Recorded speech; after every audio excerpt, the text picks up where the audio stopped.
की exit poll में पश्चिम बंगाल में बीजेपी को प्रचंड बहुमत मिलने का अनुमान आया है। दोस्तों इतना तेज चिल्ला रही हैं, मालूम पड़ रहा है कि कहाँ से इतनी एनर्जी आती है, कहाँ से मतलब जो है इतनी तेज आवाज आ जाती है और चिल्ला रही हैं, जैसे लग रहा है कि इन्हीं की सरकार बन रही है। अरे प्रचंड बहुमत ऐसा करती हैं कि जैसे लगता है कि यही गृह मंत्री बनेंगी, प्रधानमंत्री बनेंगी, मुख्यमंत्री इन्हीं को बनाना है? इस तरीके से चिल्ला रही हैं। खैर हम अभी इनको छोड़ करके इसके आगे बढ़ते हैं। जो मेरे पास डेटा है इस चुनाव के संबंध 8-10 चैनलों को मैंने देखा और उस पे से जो कंक्लूजन निकाला वो मेरे हिसाब से क्या है कि एक एनके डिजिटल चैनल है जो प्रमिल बिस्वास जी ने सर्वे किया। पहले हम उनका पुराना सर्वे आपको बता दें, चूंकि क्या है ना कि किसी भी चीज़ की भविष्य के प्रेडिक्शन को लेकर के अगर आपको समझना है कि वो आदमी व्यक्ति सही कह रहा है या गलत कह रहा है या कहाँ तक उसकी बातें सही हो सकती हैं, तो पुरानी बात में करते हैं उसकी। तो पुरानी बात उनकी जैसे 2021 का जो चुनाव हुआ था विधानसभा का बंगाल में, और 294 सीटों पर उन्होंने जो दिया था वो टीएमसी को बताया था कि 194 सीटें मिलेंगी और भाजपा को बताया था कि 73 सीटें मिलेंगी। और जब रिजल्ट आया था तो जब रिजल्ट वहां बंगाल चुनाव का आया तो 211 सीटें मिली टीएमसी को और भाजपा को मिली 77 सीटें। फिर सेकंड चुनाव हुआ 2024 में लोकसभा का चुनाव हुआ। लोकसभा के चुनाव में भी 42 सीटों पर उन्होंने बताया था कि लगभग टीएमसी को 27 सीटों का फायदा हो सकता है और बीजेपी को 12 सीटों का। और जो रिजल्ट आया वो भी लगभग आसपास का ही आया कि 29 सीटों पर जो है वो टीएमसी की जीत दर्ज हुई और भाजपा को 12 सीटें मिली।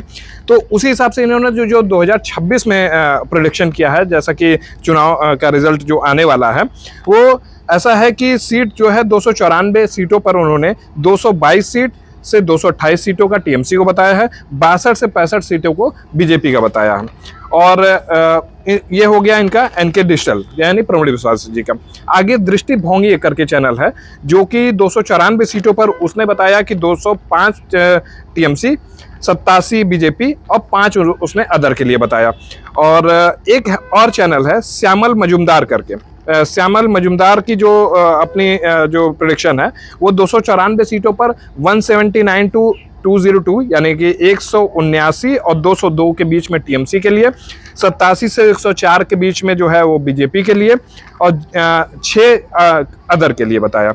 एक चैनल और चौथा चैनल और लास्ट चैनल जो मैंने अपने से विजुअल निकाला और सारी चीज़ें देखी, उसमें न्यूज़ 18 बंगला है। वो 166 सीटें जो है वो टीएमसी को, सबसे कम यही बता रही है।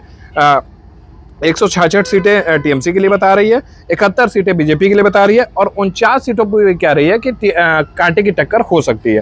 ठीक है, अब आप ये समझिए कि जो 4 चैनलों का या 4 जो सर्वे ये मैंने बताए हैं ये सभी रीजनल चैनल हैं। मतलब रीजनल यानी कि बंगाल के धरातल पे हर रोज काम करने वाले, ये कहीं और से विस्थापित होकर के केवल चुनाव के समय नहीं आए। ठीक है, पहली चीज़।